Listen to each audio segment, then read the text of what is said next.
Hey there YouTube. Today I'm going to teach you a little bit about Redstone. It's all basic stuff. It's nothing too complicated, and you may already know it, but I'm going to go through it anyways because I'm going to continue this series, which I'm dubbing Redstone Engineer. And basically it's just going to be me making some humongous redstone mechanisms and like showing you guys how to build them, possibly if you guys want me to show you that.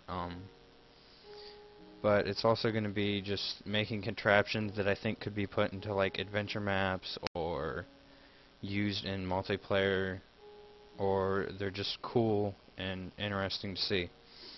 So I'm going to start out here with some of the basic items, and then down there I've got some contraptions set up. So right here I've got a piece of redstone, which is the wire. It's wiring, so it carries current.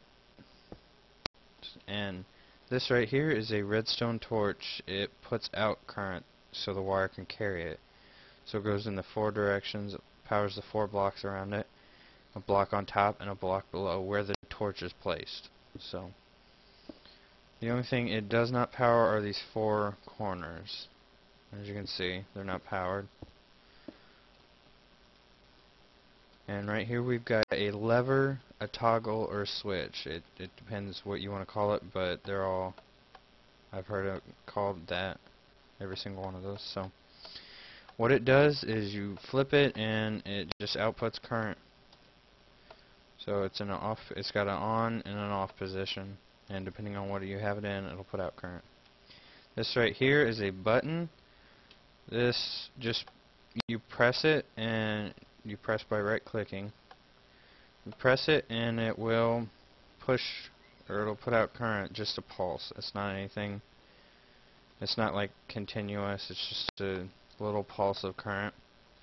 This right here is tripwire, and I haven't really messed around with these. This is probably the first time I've even like spawned one in or put one down.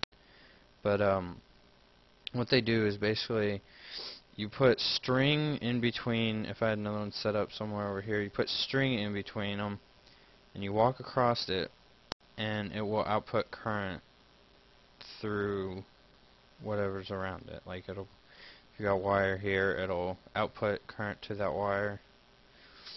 These 2 things here are both pressure plates. This one is a stone one,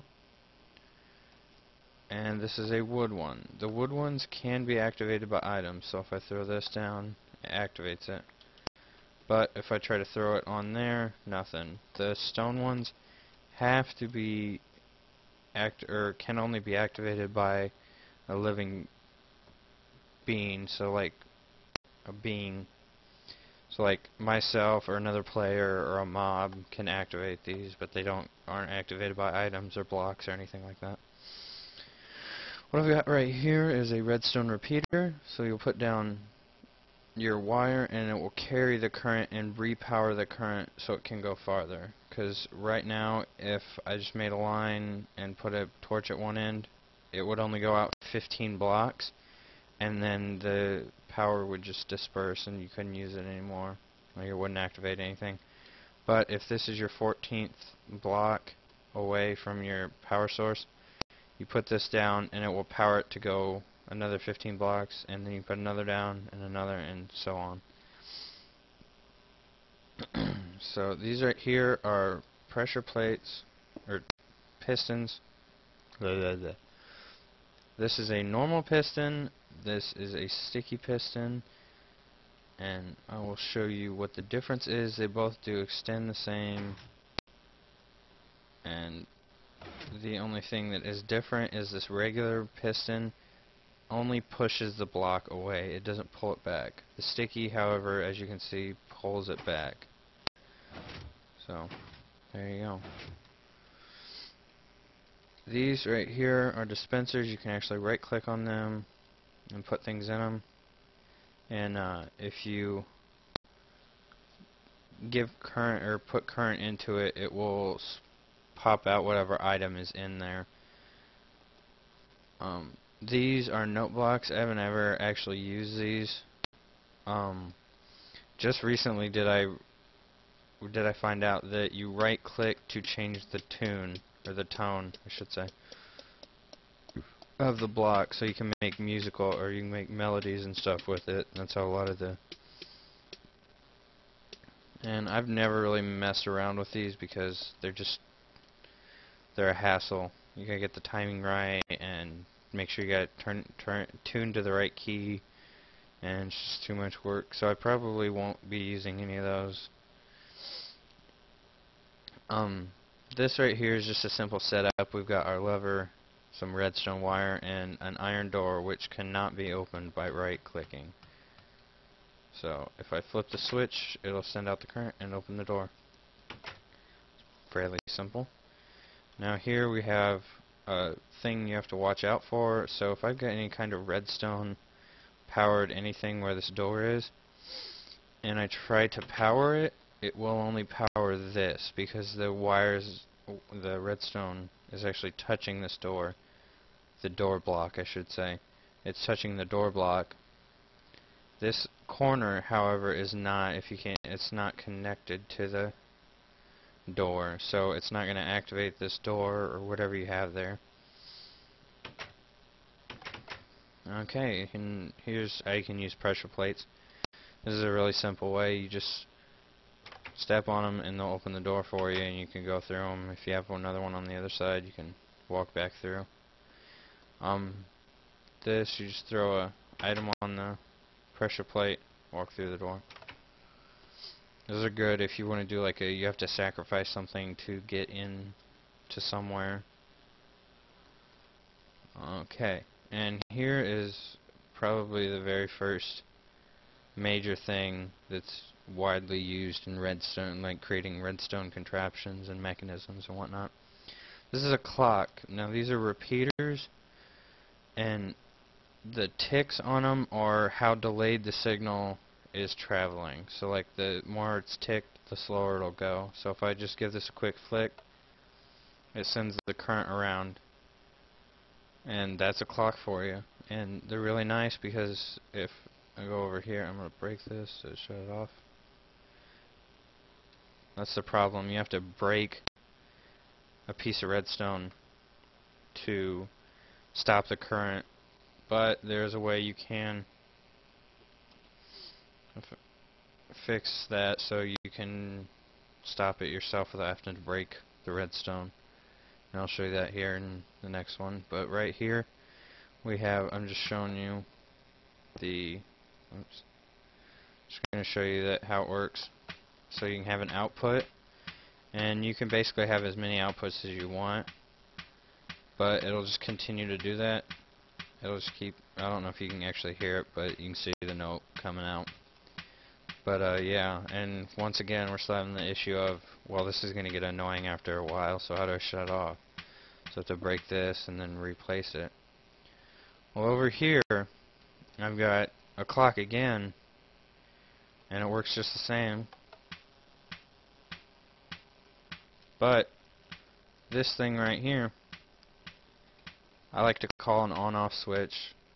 It just turns the clock on and off. Basically what it is your lever is controlling this piston.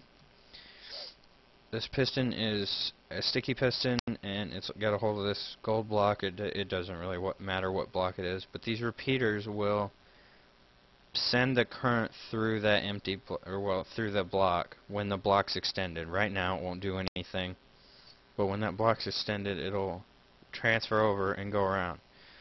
So if you've got something like that set up, you can just,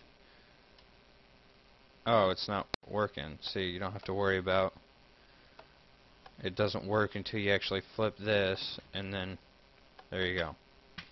And oh, I don't want this to make this noise forever. Okay, just flip that, and there you go, it's off.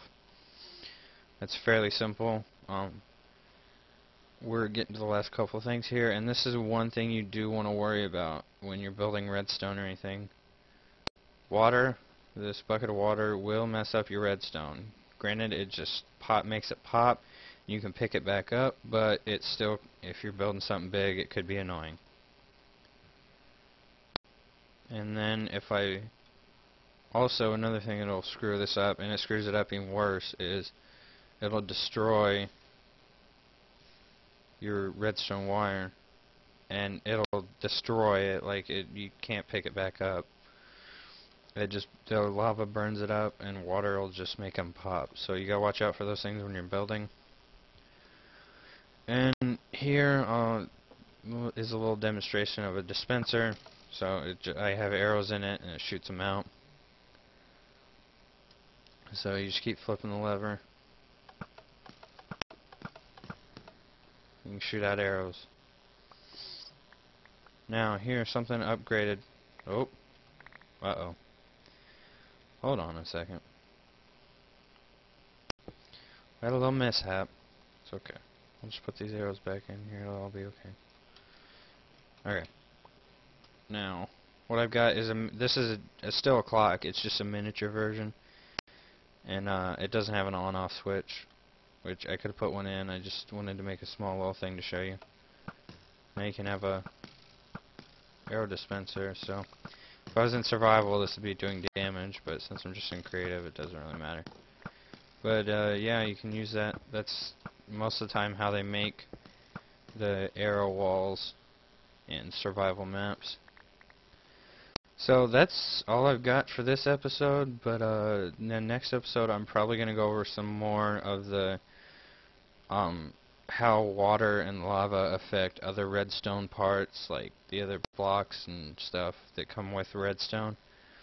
But this is just a very basic tutorial, and if you enjoy this and you want to see the rest of it, go ahead and hit the subscribe, like it if you think it was a good video, dislike it if you dislike it, leave a comment.